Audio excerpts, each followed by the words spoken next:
Okay, so I'm going to be talking about the newest episode of Doctor Who, The Well.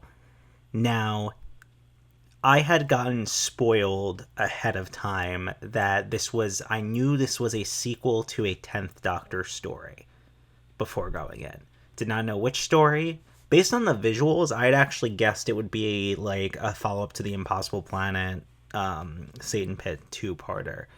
But much to my dismay, this was a sequel to Midnight, an episode which might very well be. I still have yet to decide my favorite Doctor Who story ever, but Midnight is a definitive contender. I think it is one of the best Doctor Who stories ever made, one of the best episodes of the show.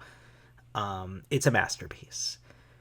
It is so not meant to have a sequel, like in its energy.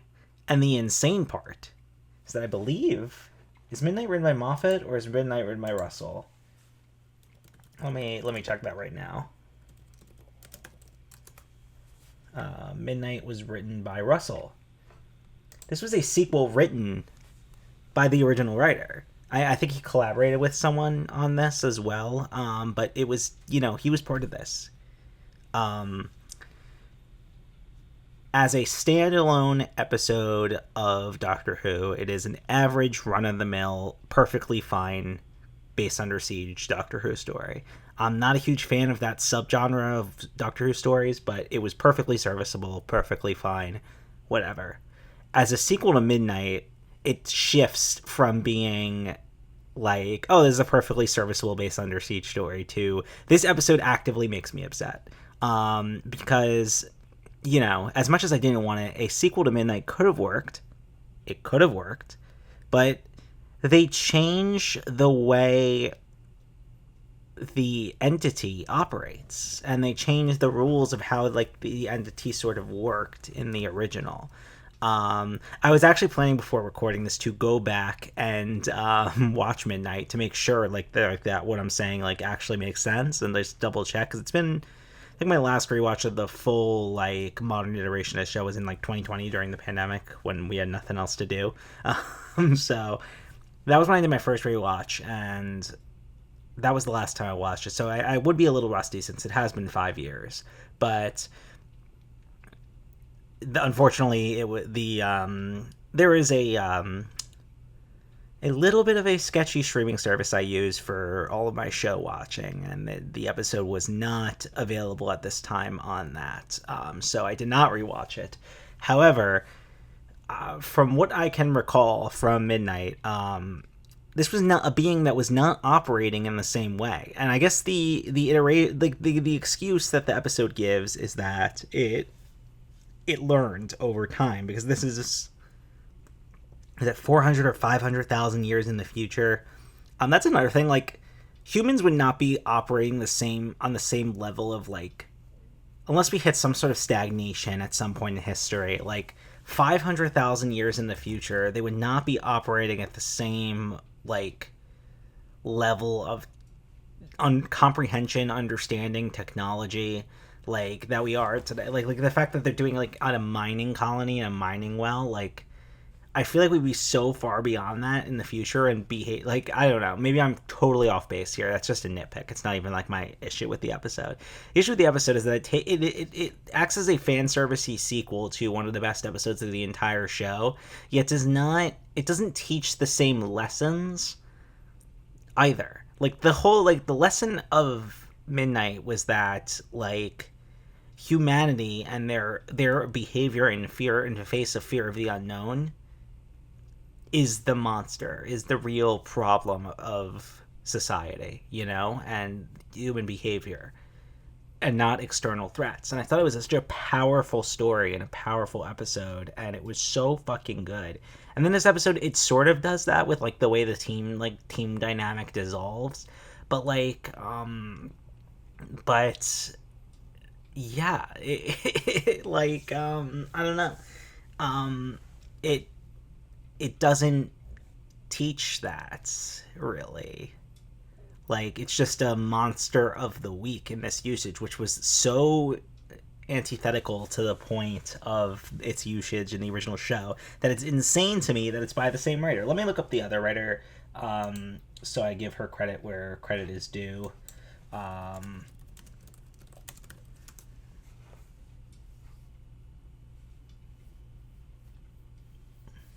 Well.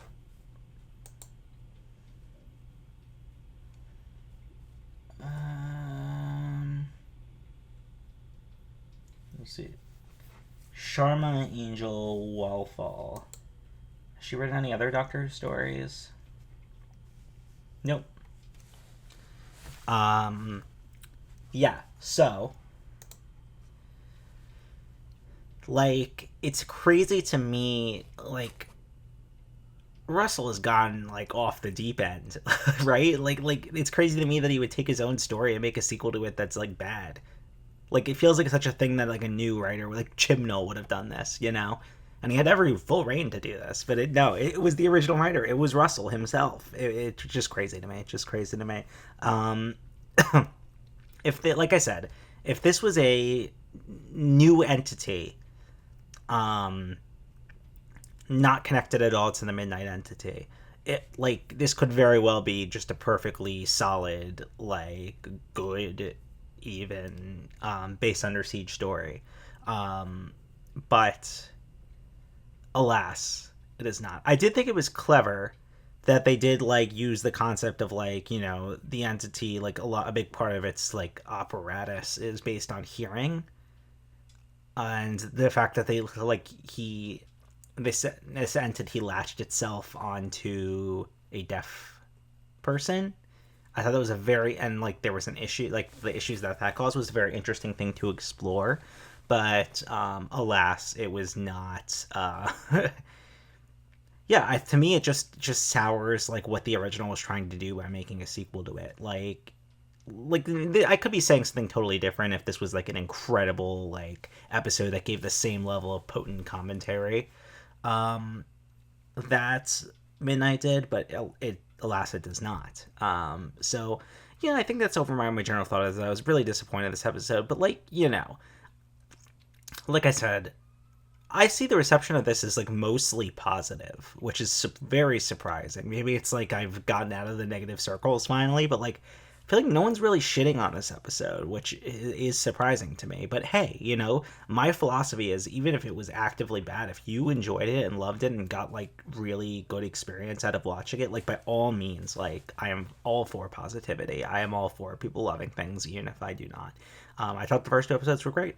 So I'm not like by no means this is not like a souring of the show or anything like it happens. And something that's actually interesting that I was thinking about is I actually watched because I started with Matt Smith episodes. That was my introduction to the show. I actually watched the Chime of Angels Flesh and Stone two-parter story before I had seen Blink. So I wonder if people watching that, because there's a lot of changes in the operational, like the way of being and like of the Weeping Angels in that episode. I introduced a lot of new lore, and I wonder if this is how people who were huge fans of Blink were feeling when they watched the Time of Angels Flesh and Stone. You know, like I wonder if they're having that same experience where it's kind of like it ruins this incredibly cool like entity in the series, you know. Yeah, it's interesting. I didn't think Blink had the same level of like incredibly potent social commentary that Midnight had. Although I love Blink and I think it's a phenomenal episode. I definitely like this is a little different than that to me because of that. But also I wonder if it's like the same kind of experience. Just something I've been thinking about. Yeah, if you have that experience, let me know in the comments below. But also I'd love to know your thoughts, positive, negative. Let me know what you loved about it. Let me know what you didn't like about it. I'd love to see your thoughts and talk about the episode in the comments below. So yeah, that's about it for this one. Next time we're getting a Ruby Sunday focused episode.